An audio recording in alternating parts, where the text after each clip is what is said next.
Hey guys, this is part 2 of the 2018 Assault Weapons Ban bill that they're trying to pass here. And in the previous video, we got up to the definitions. Well, Section 3 is where things get even more interesting because they define who can carry the guns, what will be grandfathered, what will be amended and added, seizure and forfeiture of high-capacity magazines and weapons, buybacks, a bunch of stuff. You know, it's so absurd what they're doing here that, they're either putting this bill through because they know it's not going to pass, and they're just trying to piss everybody off, or B, they're trying to start some kind of civil war. I don't understand what they're trying to do, because there's no way that this can pass into law unless they do what they did to online gambling. I don't remember if you remember poker, but it used to be legal to play poker online. And what they did was they tried to pass this law where it made it illegal to gamble online, and they couldn't do it. So what they did do was during 9/11, there was a port bill, and it was to secure our ports or something to that effect. Don't hold me hostage to what I'm saying here about this.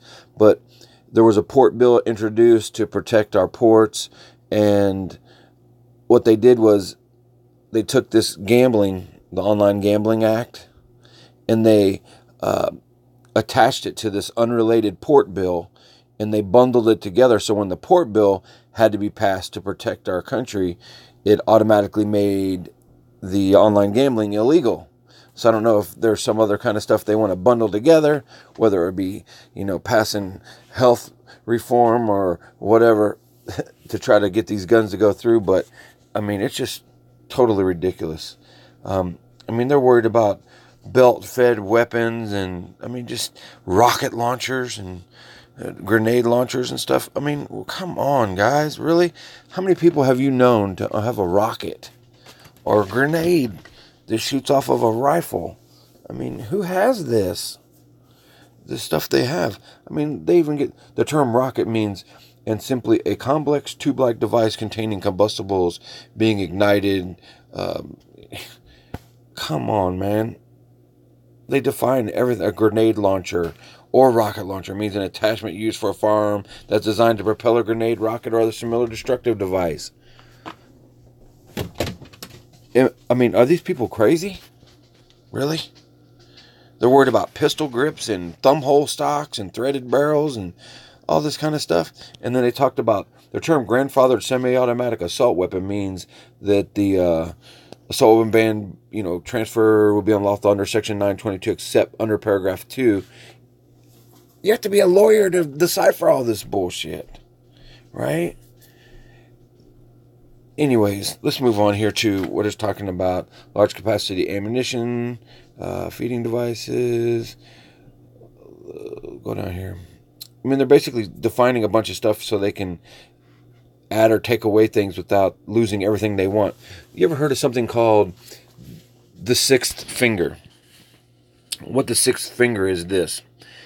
If you're working on a project and you want your project to go through untouched, where everything that you've done in your project, you want to stay in your project, because everybody feels like they have to put some kind of valuable input into it so that they are part of the process, right?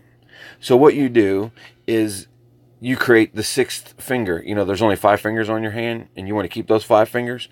So what you do is you put your project intact the way you want it, and then you add other stuff to it that's so out of place, that's obvious that it doesn't belong there, right? So that they'll go, yeah, I love everything, but these pieces right here, this part here needs to be taken away, right?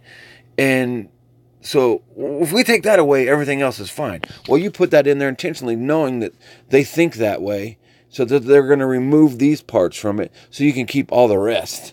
So they felt like they contributed to the process or felt like their voice was heard. It's called the sixth finger, and it's just a way to control people into getting what you want. And I think that's what they're doing here. Anyways, basically they're saying here the only people that can have semi-automatic weapons are police officers or retired police officers, and talks about how they can be transferred to them or sold to them at retirement. So basically, if you're old and decrepit and you can barely, do whatever, you can't work anymore, you're retired, you can have a semi-automatic weapon. But the rest of us that aren't cops, we're not really smart enough to handle weapons. So we can't have them to protect ourselves. Because the bottom line is this: violence happens in an instant, but it takes forever for the police to arrive to address the issue. So they just come mop up situations unless they're right in the middle of it creating the situation. Most of the times, they're not there to protect anyone, because basically they're there to protect themselves to go home at night. They're not there to try to make your life better or easier. They're there to collect revenue for whatever agency they're working for and push the laws that they see fit to serve their means for that particular day.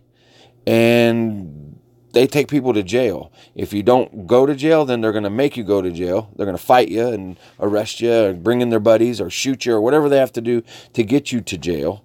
And then they're going to make money off you being in jail. Okay? Through several means. So this is just another form of control. It has nothing to do with safety, right? Certain people can be safe by firearms, but certain people can't. Like all of these people that work in the government. Private security, all can have semi-automatic weapons. If you are part of rich schools, when I say rich school, schools that are part of the federal government's program, and they define what program that is, you can have law enforcement on your campus with those guns to protect people that go to that school. As long as they're part of that federal program, then they can have these semi-automatic weapons. All the rest of you, forget you. You're not allowed to have them to protect yourself. Anyways, right here, employed by a private institution of higher education is eligible for funding under the Higher Education Act of 1965. See, there you go. Basically, any police officer or military people, obviously they're going to have weapons, but any police officer, retired police officer, or private security that's anything having to do with the government under certain laws are allowed to have these guns. And this is where it gets really nasty, as they talk about the magazines, high-capacity magazines, how everything has to be serialized and dated. From after this law passes, you have to have a serial number and the date of manufacture on the magazine, as well as the weapon. And it talks about how it will be unlawful for any person other than a licensed importer, yada, yada, yada, to keep under the dominion and control of the grandfather semi-automatic weapon, who knows the reasonable cause of belief that accessible to individuals prohibited by receiving or possessing a firearm under subsection da-da-da-da-da-da-da-da. Basically, what that means is this. If your gun is grandfathered in, it's got to be kept under lock and key. Because if it's access to anyone that's prohibited, a minor, someone under 18 or 21 if they get their way, any kind of felon or somebody that's in your house that has access to these weapons, they can come take them from you or fine you or put you in jail. So they got to be under lock and key unless you're within an arm's reach of it, right? Or you're holding it. It's just unreal what these laws they're passing here. Let's get down here a little further. Now, let's read what this says here. Oh, this is for markings for large capacity magazines. Seizure and forfeiture of large capacity ammunition and feeding devices. You guys need to read this stuff and go through it. I mean, it's hard to follow it all, but you can get the gist of what they're trying to tell you. Right here in paragraph 3, E, Appendix A. Section 922, Title 18, United States Code is amended by adding at the end the following. The Appendix A, firearms exempted by the Assault Weapons Ban of 2018. So basically, they're going to add all of these weapons on top of the ones they defined earlier. That's what they're going after. So it was definitions before, and now they're adding all the stuff that was previously exempted from a ban. So if you look at all this stuff, it includes semi-automatics and bolt-action rifles in some cases. So they're adding all this stuff in here. There's centerfire and lever slide. I mean, look at all the Marlins. These are hunting rifles, man. Centerfire rifles, bolt-action rifles. I mean, it just goes on. Remington 700. Remington 700, this is the the weapon used by everyone. Hunters, snipers, everyone. I mean, they got them all. So let's look at this list.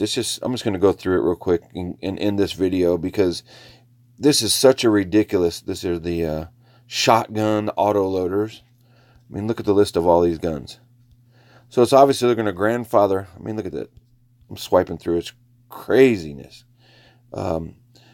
Talks about grants for buyback programs for semi-automatic assault weapons and large capacity ammunition feeding devices. So magazines.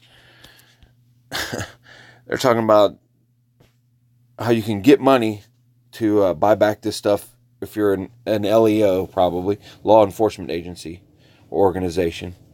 Bottom line is this, guys. There's no way this can pass, unless they did the six-finger procedure. They plan on ripping a bunch of stuff out. They add so much stuff in, it's ridiculous, that if you pull all this other stuff out of it, we'll get the core of what we want, which is all of the assault rifles. So we're going to take 90% of the stuff out of here because it's all just fluff and goop, and we're going to take that out because we want to get this. This is our goal. So this is the way these people think. You guys have to think about how they're trying to achieve what they want to achieve, and we can't let this happen, guys. It can't pass, because it will cause a civil war if they try to confiscate anything or do buyback like Australia. I know they're saying they're going to grandfather stuff in based in this law, but who knows what these guys are thinking. You give them an inch, everyone takes a mile. That's the way it works. So I know this. I did a ramble here, but I just wanted to finish the video that I didn't get to finish yesterday about this particular bill. It's pretty disgusting, guys. I mean, look at all of these guns that they want gone. Think about it, guys. Is this the answer? Taking the guns away from citizens, because criminals don't care about the law, right? They don't care about a piece of paper that says don't kill people. It's against the law to murder somebody. They're going to murder them, okay? Don't use a semi-automatic rifle to murder somebody. Okay. Is that going to stop them? It's not. They'll use a knife, gun, pistol. Oh, but it won't stop mass killings unless we take away these guns. Guys, mass killings. I mean, how big of a mass killing do you have to have? The biggest mass killings of all have not been with guns, guys. Box cutters were used to get airplanes to take down the Twin Towers, right? Timothy McVeigh did not use a gun to take down a federal building. That killed a lot more people. The media pushes these children that are murdered at schools, which, I mean, I have 2 girls, and my God, I don't know if I could live on this planet without my children. I wouldn't want to live here anymore. I think I might think real hard about not living anymore if my kids were taken away from me for any reason, much less a school shooting. Because they're my life, and I love them so much, and it'd just be too painful to be here without them, right? But they use these shock tactics in the media to push agendas, right? You hear about cops shooting black people, but cops shoot white people too. But you don't see that on the news, right? They show you the stuff that's going to enrage and anger people. Anything that's shocking, that gets it. The hot button issues is what the media shows everyone. Get rid of the media, guys. Try to take it out of your life. I know it's hard, but we got rid of our television. We don't have normal television anymore. We just have Netflix and Amazon Prime Video, but we get the news like it's in Google Feed. Google Feed is like the news source, right? Every time I do a Google search, there's all these cards with this news that I have to see, right? And, I mean, I'm good. It's good to know something about what's going on.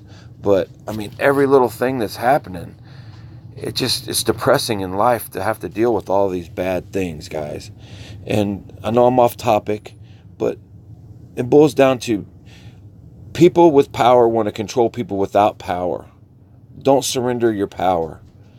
The only way we can protect ourselves as individuals is with guns. Guns aren't for hunting. Sure, they're used for hunting, but guns are for protection, Now, I know this sounds crazy, but the Constitution, the Second Amendment, was written to protect ourselves from our government.